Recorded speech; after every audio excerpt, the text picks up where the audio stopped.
Hello friends, आज का ये वीडियो ECHS मेंबर्स के लिए बहुत ही इम्पोर्टेंट होने वाला है, जिसमें हम जानेंगे कि नया 64 के भी ECHS कार्ड बनाने में क्या क्या प्रोसीजर इन्वॉल्व्स है। अर्थात हमारा जो 64 के भी ECHS कार्ड के लिए एप्लीकेशन है वो किस किस स्टेजेस से होके गुजरता है। दूसरा, आज हम ये जानेंगे कि हमारे जो एप्लीकेशन पे रिमार्क्स है उसका क्या मतलब होता है। मतलब ECHS कार्ड का स्टेटस जब हम देखते हैं तो उसमें रिमार्क्स रहता है, तो उसका क्या क्या मतलब है, किस रिमार्क्स का क्या मतलब है और उसे कैसे ठीक करना है। और तीसरा और लास्ट बट सबसे इम्पोर्टेंट पॉइंट कि कुछ कॉमन एरर्स जो हम कर देते हैं अनजाने में या गलती से हो जाती है हमसे, जिससे कि हमारा ECHS कार्ड बनने में देरी होता है, तो हम उसको कैसे अवॉइड कर सकते हैं उसके बारे में हम जानेंगे। तो पहले देख लेते हैं प्रोसीजर क्या क्या इन्वॉल्व है। तो हमारा जो ECHS कार्ड बनाने का प्रोसेस है वो शुरू होता है हमारे ऑनलाइन अप्लाई करने से। जो हम एप्लीकेशन भरते हैं ECHS की वेबसाइट www.echs.gov.in पे जाके, उसके बाद हम उसको कार्ड बनाने के लिए पेमेंट करते हैं, जो कि कुछ पर कार्ड 177 रुपीज़ है, वो पेमेंट करते हैं। हालांकि जब ये पेमेंट भी उसी टाइम होता है जब हम अप्लाई करते हैं। पहले ऑनलाइन अप्लाई किया, उसी के साथ साथ उसमें ऑप्शन आता है पेमेंट का, तो वो होने के बाद, सक्सेसफुल होने के बाद पेमेंट, वो एप्लीकेशन चला जाता है कंसर्न रिकॉर्ड ऑफिस के पास। उसके बाद कंसर्न रिकॉर्ड ऑफिस उसको एप्लीकेशन को देखता है और चेक करता है, उसमें कोई गलती नहीं होती है तो उसको वेरीफाई करता है। अगर कुछ गलती होती है तो रिकॉर्ड ऑफिस वापस से इंडिविजुअल को ऑब्जर्वेशन के साथ एप्लीकेशन को रिवर्ट कर देता है, जिससे कि इंडिविजुअल उसको एडिट करके सही कर सके। तो अगर आपके एप्लीकेशन में कुछ भी गलती है तो आप अपना स्टेटस देख के चेक कर सकते हैं और उसको रेक्टिफाई करके वापस रीसबमिट करना होता है। रिकॉर्ड ऑफिस से वेरीफाई होने के बाद फिर से एप्लीकेशन चला जाता है दिल्ली सेंट्रल ऑर्गेनाइजेशन ECHS के पास, जो कि कार्ड को प्रिंट करता है और डिस्पैच करता है स्टेशन हेडक्वार्टर ECHS को। कंसर्न स्टेशन हेडक्वार्टर को मिल जाता है तो वो एक OTP जनरेट करता है और इंडिविजुअल के रजिस्टर्ड मोबाइल नंबर पे एक मैसेज आता है, जिसमें उनको इन्फॉर्म किया जाता है कि आपका कार्ड आ गया है और आप रिसीव करने के लिए आइए। और इंडिविजुअल से कुछ डॉक्यूमेंट भी मांगा जाता है। तो जब इंडिविजुअल जाता है स्टेशन हेडक्वार्टर, कुछ नेसेसरी डॉक्यूमेंटेशन होते हैं, उसको करने के बाद उसका कार्ड हैंड ओवर कर दिया जाता है। तो इतने सारे प्रोसीजर आपके इन्वॉल्व है ECHS कार्ड बन के आने में। स्टेशन हेडक्वार्टर की तरफ से कार्ड रिसीव करने के लिए जो मैसेज आता है इंडिविजुअल के रजिस्टर्ड मोबाइल पे, वो कुछ इस प्रकार से होता है, आप अपनी स्क्रीन पे देख सकते हैं। ये सारे कुछ डॉक्यूमेंट्स हैं जो आपको लेके स्टेशन हेडक्वार्टर जाना पड़ता है। वहाँ पे आपका डॉक्यूमेंटेशन का वेरिफिकेशन करके आपको कार्ड हैंड ओवर कर दिया जाता है एक्टिवेट करके। तो ये तो हो गया हमारा एप्लीकेशन भरने से कार्ड मिलने तक का प्रोसेस, ये समझ गए हम। अभी हमें अगर पता करना है कि हमने जो एप्लीकेशन भरा है वो कहाँ तक प्रोसेस हुआ है, किस स्टेज तक पहुँचा है, तो वो पता करने के लिए हम दो तरीके हैं हमारे पास। एक तो ID और पासवर्ड से ECHS की वेबसाइट पे लॉगिन कर सकते हैं। हम यहाँ पे ECHS की वेबसाइट पे आ गए हैं। यहाँ पे ऑनलाइन स्मार्ट कार्ड एप्लीकेशन में जाएंगे, ऑनलाइन एप्लीकेशन पे क्लिक करेंगे। यहाँ पे एक पॉपअप आ रहा है जिसमें बोल रहा है कि the facility to assist veterans in filling of online smart card application at facilitation centres setup at regional centres station headquarter ECHS polyclinics is free of cost. यानी कि आपको अगर एप्लीकेशन भरने में कोई दिक्कत हो रही है तो आप अपने regional centre ECHS station headquarter या पॉलीक्लिनिक जा सकते हैं। वहाँ पे आपको फ्री ऑफ कॉस्ट असिस्टेंस मिलेगा ECHS अप्लाई करने के लिए। या फिर आपके एप्लीकेशन आपने जो भरा है उसमें कुछ रिकॉर्ड ऑफिस ने ऑब्जर्वेशन भेजा है और आपको अगर समझ में नहीं आ रहा है तो भी उसके लिए आप जाके उनसे हेल्प ले सकते हैं आपका ऑब्जर्वेशन रेक्टिफाई करने के लिए। तो इसको ओके कर देंगे। यहाँ पे आएगा already registered, click to login, यहाँ पे क्लिक करेंगे। हमारा ID पासवर्ड है उसको यहाँ पे डालेंगे और कैप्चा फिल करेंगे। लॉगिन करने के बाद हमें कुछ ऐसा इंटरफेस दिखेगा, इसको ओके करना है। देख सकते हैं जब से अप्लाई किया है ईमेल वेरीफाइड होता है शुरू में, जब हम रजिस्टर करते हैं ID और पासवर्ड बनाने के लिए, फिर मोबाइल नंबर वेरीफाइड करता है, उसके बाद हम फिर एप्लीकेशन भरते हैं। तो ये सारे यहाँ पे लॉग होते जाते हैं। और ये पेमेंट यहाँ पे देख सकते हैं आप, ये जो पेमेंट रिसीव्ड हुआ है वो भी दिखा रहा है यहाँ पे, पेमेंट रिसीव्ड सक्सेसफुली। तो जब पेमेंट हो जाता है उसके बाद रिकॉर्ड ऑफिस के पास चला जाता है हमारा एप्लीकेशन, जहाँ पे लिख रहा है awaiting verification response documents from record office. तो इसके बाद रिकॉर्ड ऑफिस वेरीफाई करता है। उसके बाद अगर रिकॉर्ड ऑफिस को कुछ गलती लगता है आपके एप्लीकेशन में तो आपको वापस रिवर्ट करता है। जैसे यहाँ पे है record office is awaiting verification response document from beneficiaries, कहने का मतलब बेनिफिशियरीज की तरफ से अभी एक्शन ड्यू है। यहाँ पे रिकॉर्ड ऑफिस का एक्शन ड्यू था, अभी रिकॉर्ड ऑफिस ने कुछ गलती पाया, वो आपको वापस रिवर्ट किया है, तो अभी बेनिफिशियरीज की तरफ से एक्शन ड्यू है। तो ये जब बेनिफिशियरीज अपना जो भी रिकॉर्ड ऑफिस ने ऑब्जर्वेशन भेजा है उसको सही करके भेजता है। उसके बाद फिर से रिकॉर्ड ऑफिस चेक करता है कि जो गलत बोला गया था वो सही हुआ या नहीं हुआ। जैसे इसमें बताया गया है attach clear scan of PPO copy, तो इंडिविजुअल को जो पीपीओ कॉपी पहले अटैच किए होंगे वो सही से स्कैन नहीं हुआ होगा या सही से नहीं दिख रहा होगा, इसलिए ऑब्जर्वेशन आया होगा इनका। तो यहाँ पे इन्होंने फिर से अटैच किया और वापस रीसबमिट किया। Details updated, details saved successfully. तो फिर इनका यहाँ पे वेरिफिकेशन कंप्लीट हो गया। यहाँ पे देख सकते हैं इनका वेरिफिकेशन कंप्लीट दिखा रहा है और यहाँ पे रिकॉर्ड ऑफिस का रिमार्क्स भी दिखा रहा है।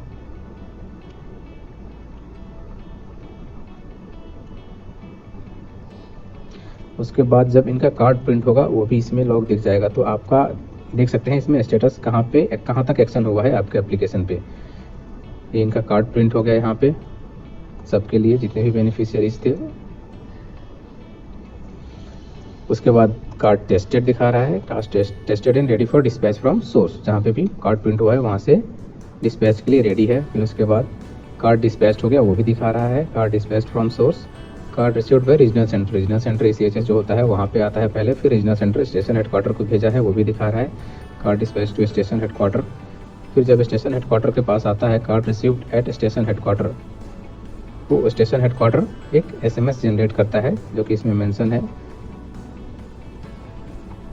Receiving SMS for collection of card received at station headquarter, report to station headquarter only after receiving SMS for collection with OTP and documents। तो यहाँ पे ये SMS जाएगा आपके रजिस्टर्ड मोबाइल पे, उसमें एक OTP रहेगा। तो उस OTP के साथ और कुछ डॉक्यूमेंट्स जो उसमें बोला गया है उसके साथ आपको जाना है, जो मैंने पहले दिखाया आपको।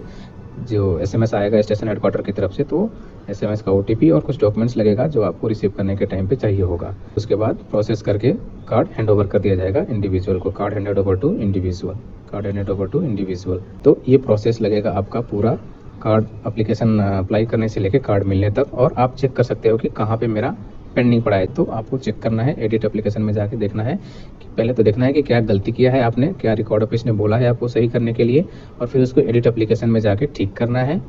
उसके बाद फिर से सबमिट करेंगे तो फिर से रिकॉर्ड ऑफिस आपका देखेगा और सब कुछ सही रहा तो वेरिफिकेशन कंप्लीट हो जाएगा, आपका वेरीफाई कर देगा रिकॉर्ड ऑफिस।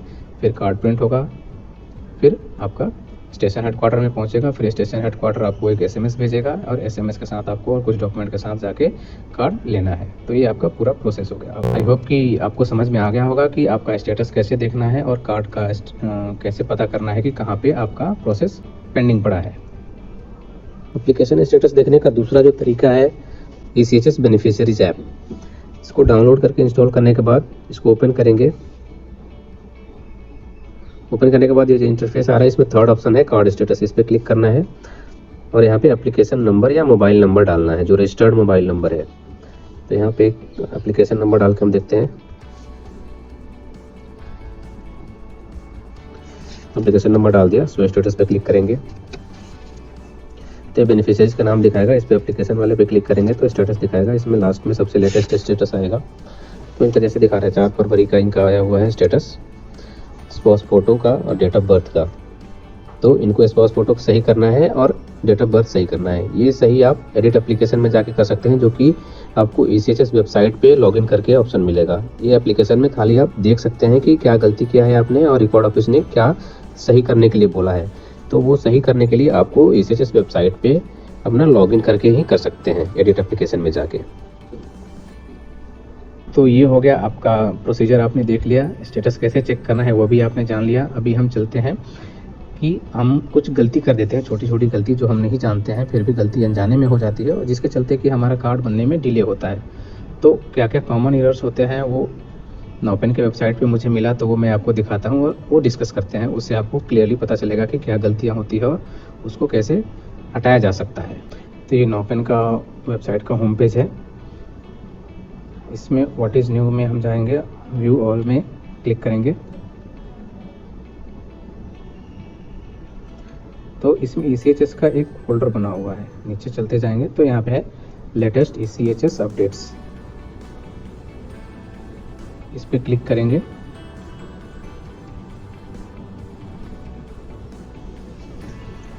इस पे क्लिक करने के बाद हमें लास्ट में एक PDF डॉक्यूमेंट दिखा है ECHS common errors by ESM, इस पे क्लिक करते ही तो यहाँ पे रिकॉर्ड ऑफिस ने बताया कि एक सर्विसमैन क्या क्या गलतियाँ कर रहे हैं जिसके चलते उनका कार्ड वेरिफिकेशन होने में टाइम लग रहा है या नहीं हो पा रहा है। तो सबसे पहले इसमें बताया गया है selection of wrong application category. Individual जो है अप्लाई करने के टाइम पे अपना जो एप्लीकेशन कैटेगरी है वो गलत सेलेक्ट कर ले रहे हैं, तो वो आपको ध्यान देना है। सेलेक्ट करने के टाइम पे आप जिस कैटेगरी में फॉल कर रहे हैं वही कैटेगरी चूज कीजिए, नहीं तो आपका एप्लीकेशन बनने में डिले हो सकता है।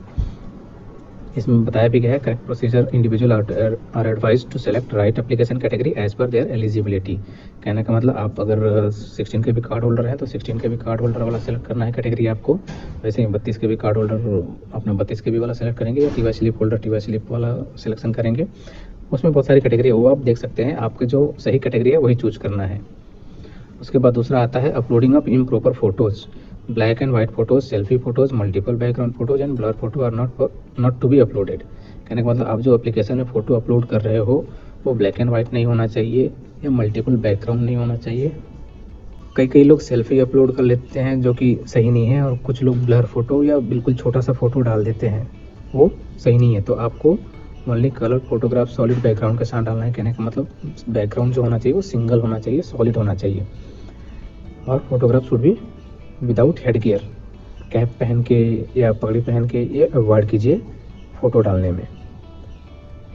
उसके बाद है details being submitted or not as per किंडरल डिस्चार्ज बुक। आप जो डिटेल्स डाल रहे हो ECHS एप्लीकेशन में, वो जो रिकॉर्ड में डिटेल्स है डिपेंडेंट्स का उसके हिसाब से नहीं डाल रहे हो। कहने का मतलब रिकॉर्ड्स में आपने इंडिविजुअल डिपेंडेंट्स का कुछ और नाम डिक्लेयर कर रखा है और आप एप्लीकेशन में कुछ और भर रहे हो। ये हालांकि बहुत कम होता है, बट फिर भी ये बहुत ज़्यादा मतलब दिक्कत करता है आपका एप्लीकेशन प्रोसेस होने में। मान लीजिए आपका या अपने किसी रिलेटिव का नाम जो डाल रखा है रमेश कुमार, बाद में आप उसका ECHS एप्लीकेशन के टाइम पे डाल रहे हो रमेश कुमार सिंह, तो वो वेरीफाई नहीं होगा, क्योंकि आपका रिकॉर्ड में खाली रमेश कुमार है। आप अगर रमेश कुमार सिंह डालोगे तो वो वेरीफाई नहीं होगा। तो ये ध्यान देने वाली बात है कि आपने रिकॉर्ड में क्या डिटेल्स डाल के रखा है डिपेंडेंट्स का या अपना, वही पार्टिकुलर्स डालना है, ना कि अभी आप अपनी तरफ से कुछ नया डाल दो। अगर आप कुछ नया डालोगे वो बार बार रिकॉर्ड ऑफिस ऑब्जर्वेशन भेजता रहेगा और बोलता रहेगा या तो आप अपडेट कीजिए उसको, या नहीं तो जो बताया जा रहा है उसके हिसाब से डालिए। ठीक है, तो ये ध्यान देने वाली बात है। सबसे ज़्यादा इसी में दिक्कत होता है ESM का। उसके बाद हो जाता है the details of new dependents are not updated by the individual at record office. ये कहने का मतलब है कि जैसे आपके घर में कोई नया बेबी बॉर्न हुआ तो उसका सबसे पहले रिकॉर्ड ऑफिस में नाम एंट्री करवाना है, उसके बाद उसका एप्लीकेशन अप्लाई करना है ECHS के लिए। अगर बेबी का नाम रिकॉर्ड में नहीं होगा तो वेरीफाई नहीं कर पाएंगे, क्योंकि उनका सिस्टम में नहीं मिल रहा है, वो बार बार ऑब्जर्वेशन आता रहेगा या पेंडिंग पड़ा रहेगा। तो सबसे पहले कोई भी नया मेंबर अगर ऐड होता है और डिलीट होता है तो आपको अपने रिकॉर्ड ऑफिस को इन्फॉर्म करना है। उसका भी प्रोसीजर वेबसाइट पर दिया हुआ है, मैं आगे आपको बता दूंगा। एक उसके लिए अलग से हम वीडियो बनाएंगे अच्छे से, कैसे अपडेट करना है मेंबर ऐड होता है तो, या कुछ डिटेल्स किसी का पार्टिकुलर्स अपडेट करना है। मान लीजिए आपका नाम ही चेंज कराना है, किसी का चेंज हो गया है, बाहर के सारे डॉक्यूमेंट्स में जो रिकॉर्ड में आपने रखा था उसके अलावा दूसरा कुछ नाम चेंज होके हो गया है, तो वो भी आप अपडेट करा सकते हैं। या नया कोई डिपेंडेंट हुआ तो उसको ऐड करने के लिए रिकॉर्ड में क्या प्रोसीजर है वो हम डिस्कस करेंगे दूसरे वीडियो में। तो यहाँ पे आपको जो डिटेल्स हैं नए मेंबर का पहले अपडेट करना है, फिर उसका ECHS कार्ड अप्लाई करना है, तभी आपका वेरीफाई हो पाएगा। उसके बाद है incorrect format partially field attachments. जो आप अटैचमेंट्स लगा रहे हो जैसे DPD हो गया या MRO हो गया, तो उसमें क्या क्या है, कुछ कॉलम छोड़ देते हैं भरने के टाइम पे, तो ध्यान से भरना है। जो भी कॉलम है, जो भी पार्टिकुलर्स उसमें मांगा जा रहा है वो पूरा भरना है। पार्शियली फिल्ड करेंगे, इनकरेक्ट फॉर्मेट में डालेंगे तो वेरीफाई नहीं करेगा रिकॉर्ड ऑफिस। इसके अलावा एक और पॉइंट है जो मुझे बात करने पे पता चले रिकॉर्ड ऑफिस में, कि इंडिविजुअल जो है अपना सर्विस नंबर मेंशन करने में उसमें प्रीफिक्स सफिक्स एक्स्ट्रा ऐड कर दे रहे हैं, जिसके चलते कि उनका ऑब्जर्वेशन जा रहा है। जैसे कि मान लीजिए आपका सर्विस नंबर है 1 2 3 4 5 6 और अल्फ़ाबेट जो भी है हमने मान लिया A है, तो आपको अपना जो सर्विस नंबर है ऐसे ही डालना है। कुछ लोग क्या कर रहे हैं उसमें अपना रैंक पहले डाल दे रहे हैं, क्योंकि जो ECHS के वेबसाइट का एप्लीकेशन है उसमें 3 कॉलम दिया गया है नंबर भरने के लिए। 3 बॉक्स देने का मतलब है ऐसे दिया गया है, मैं आपको दिखा देता हूँ। जब आप सर्विस नंबर भरेंगे तो इसमें लिखा गया है प्रीफिक्स डालना है, प्रीफिक्स, इसमें सर्विस नंबर और इसमें सफिक्स। तो जिनके सर्विस नंबर में प्रीफिक्स नहीं है वो भी प्रीफिक्स डाल दे रहे हैं, तो ये गलत हो जा रहा है। तो ये जो प्रीफिक्स वाला कॉलम है, ये अगर आपके सर्विस नंबर में प्रीफिक्स है तभी डालना है, नहीं तो नहीं डालना है, इसको ब्लैंक छोड़ना है। और सर्विस नंबर में ओनली जो डिजिट्स है आपका 1 2 3 4 5 जो भी है 6 उतना ही डालना है। और सफिक्स में जो आपका अल्फ़ाबेट है, अगर अल्फ़ाबेट नहीं है सर्विस सफिक्स में तो यहाँ पे आप डॉलर डाल सकते हैं, जैसा कि वेबसाइट पे बताया गया है, इंस्ट्रक्शन में भी बताया गया है। तो आप ये यहाँ पे डॉलर का मार्क्स डाल सकते हैं। बट ये इसमें अगर कुछ नहीं है तो आपका या तो प्रीफिक्स आएगा, नहीं तो कुछ नहीं आएगा। इसको ब्लैंक छोड़ना है, अगर प्रीफिक्स है तभी डालिए, नहीं तो ब्लैंक छोड़िए। तो ये थे कुछ कॉमन एरर्स जो कि इंडिविजुअल कर रहे हैं, अनजाने में उनसे हो रही है और उनका एप्लीकेशन प्रिंट होने में, सॉरी प्रोसेस होने में टाइम लग रहा है, कार्ड प्रिंट होने में देरी हो रही है।